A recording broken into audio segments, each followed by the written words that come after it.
Se você tem dificuldade de formar bons hábitos, é porque você está fazendo errado. Hábitos são uma grande parte da nossa vida quando a gente pensa não só em como ter uma vida mais produtiva e mais feliz, mas como também a gente pode, enfim, não gastar tanto a mente, tanto esforço em coisas que os hábitos meio que automatizam pra gente. Coisas do tipo se exercitar com frequência, coisas do tipo comer adequadamente de maneira saudável, coisas do tipo ler e se desenvolver intelectualmente e várias outras coisas aí que são importantes para o nosso desenvolvimento. E bem na verdade, a maior parte de nós tem muita dificuldade de construir bons hábitos, seja porque pode não ser tão prazeroso assim você fazer coisas que você sabe que são boas para você, mas na hora do vamos ver não é tão legal, seja porque, e eu acho que é aí que tá o grande ponto, a maior parte das pessoas não entende bulhufas de como construir bons hábitos. E não existe livro melhor para isso do que o Hábitos Atômicos do James Clear, em que ele traz um framework excelente que vai ajudar você a construir bons hábitos de maneira muito mais fácil. Todo hábito tem 4 partes. A primeira dessas partes é o gatilho.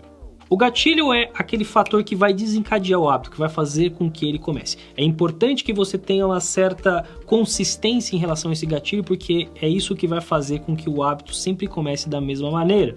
E isso fortalece. Se você tenta ter um hábito, mas ele tem gatilhos diferentes, é muito mais difícil de ele se estabelecer. Então, quando você pensa num gatilho, a primeira coisa que você tem que ser é extremamente específico. Você dizer assim que eu acordar é uma coisa completamente inespecífica.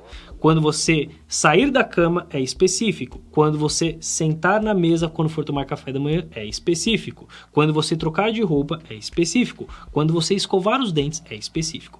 Quando você acordar é vago demais. E vagueza faz com que as pessoas não consigam focar na hora do vamos ver. Então é muito importante que quando você pensar nesse gatilho você seja o mais específico possível. Ponto número 2. Tenha o que no livro ele chama de intenção de implementação. Se você for claro não só em relação a qual é o seu gatilho, mas qual é o comportamento que você vai ter, quando, como e onde, isso é uma coisa que ajuda muito.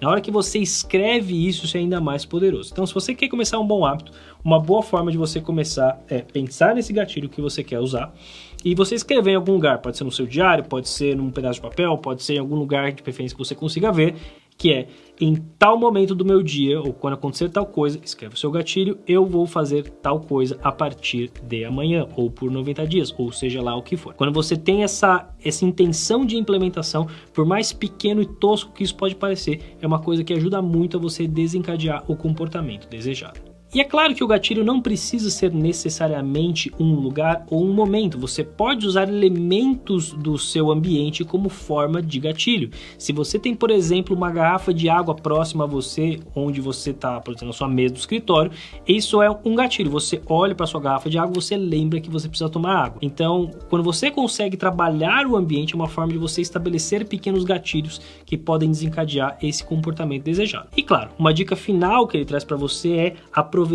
hábitos pré-existentes. Você pode conectar um hábito a outro. Então, você pode, por exemplo, colocar que depois que você escovar os dentes, que é um hábito que você já tem, você vai lá e faz tal coisa. Depois que você almoça, que é um hábito que você já tem, você vai lá e faz tal coisa. Então, é uma forma de você, de uma certa forma, automatizar o início de um comportamento, o que é uma forma excelente de começar. A segunda parte de um hábito é o desejo. É importante que você deseje fazer esse comportamento, porque senão ele não vai rolar. E eu reconheço que aqui talvez seja um dos grandes desafios, né? Hábitos, inclusive involuntários, eles se formam assim. Você está acostumado a fazer um negócio que você curte, comer chocolate, tomar café, seja lá o que for, e depois que você faz isso vezes o suficiente, a sua mente começa a criar esse desejo antes mesmo que o comportamento aconteça. É assim que o hábito se forma. Então você consegue entrar aqui de maneira deliberada quando você começa, por exemplo, a ter um porquê forte. Quanto mais forte for o seu porquê, o propósito desse troço, mais você vai ter chance de conseguir alguma coisa. Então, por exemplo, vamos imaginar aí que você é uma pessoa que quer trabalhar melhor a sua saúde física, um negócio que você deixou para trás aí, você já teve melhor no passado e você, enfim, está querendo mudar. Se você não tiver um porquê forte, pode ser muito difícil você fazer isso. Por que você quer mudar a sua saúde física, afinal de contas? Você pode querer fazer isso porque, enfim, porque você acha que deveria, mas isso é muito vago. Se você aprofunda nisso, você consegue encontrar motivos mais fortes, isso ajuda. Você pode, por exemplo, pensar que isso vai te trazer energia para desfrutar mais a vida com as pessoas que você ama. Talvez você ter uma saúde física melhor vai te ajudar a ser uma pessoa mais produtiva no seu trabalho, que é uma coisa que você ama. Talvez o ponto não seja nada disso, talvez a questão seja que você quer dar um bom exemplo para os seus filhos. Talvez a questão seja que você quer poder fazer certas atividades físicas que hoje você não está conseguindo. Ou talvez seja uma questão de autoestima, ou sei lá. O fato é que quanto mais você aprofundar e trouxer razões que importam para você, mais desejável vai se tornar aquele hábito. O que me leva ao segundo ponto, que é você explorar outras pessoas. Bons hábitos, muitas vezes, a desejabilidade por eles, ela surge a partir do momento que você se conecta com outras pessoas. Às vezes se trata de você se juntar com um grupo de pessoas que valorize esse troço. Então, se você quer, para manter esse mesmo exemplo, melhorar a sua saúde física, talvez você começar a passar mais tempo com um grupo de pessoas que valoriza a saúde física é uma coisa que vai te motivar a fazer mais isso. Talvez seja uma questão de você pensar no que a maioria das pessoas faz, você buscar uma forma de normalidade social, que é uma coisa de, todo mundo tá fazendo isso, por que que eu não estou? Às vezes é uma coisa que vai te ajudar a trazer essa desejabilidade. E por fim, o que você pode fazer é buscar ícones, referências, ídolos. O que as pessoas que você admira fazem, como são as rotinas delas, quais são os hábitos que elas têm. Todas essas referências podem te ajudar a tornar esse novo hábito mais desejável de ser feito. E por fim, o que você pode fazer é juntar hábitos que você precisa com hábitos que você deseja.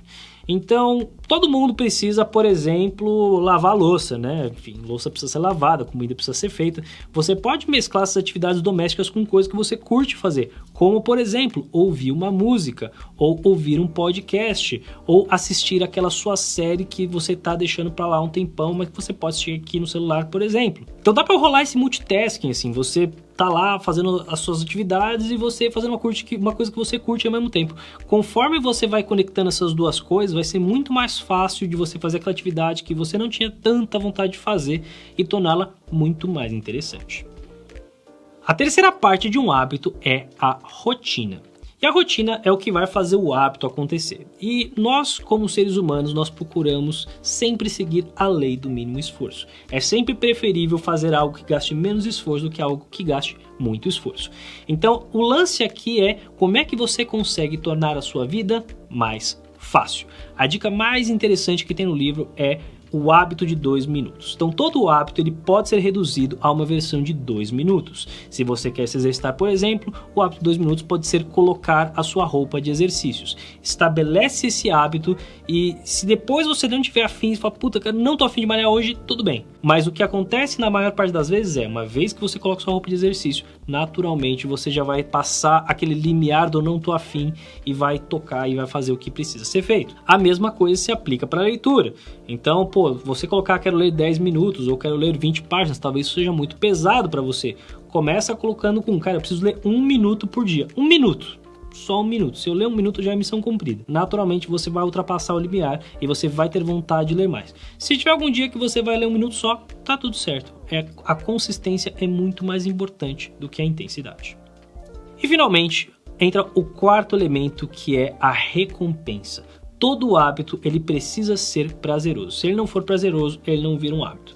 Então, a primeira coisa é como é que você consegue tornar esta atividade o mais recompensadora possível.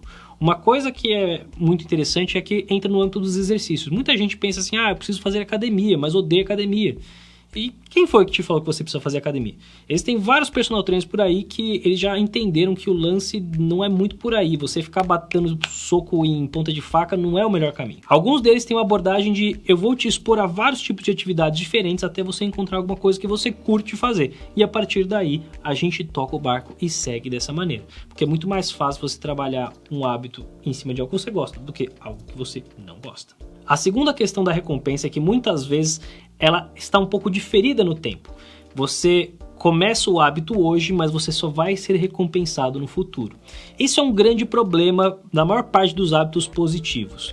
E uma coisa que você pode fazer é como é que você consegue antecipar esse troço para o presente o mais rápido possível. Um exemplo que ele traz no livro que eu gosto muito é, por exemplo, o hábito do cigarro. Eu quero parar de fumar. pô, beleza, mas você tá sempre ali no esforço de quero parar, eu quero parar, eu quero parar, mas a recompensa ela só vai vir lá pra frente de uma forma muito intangível.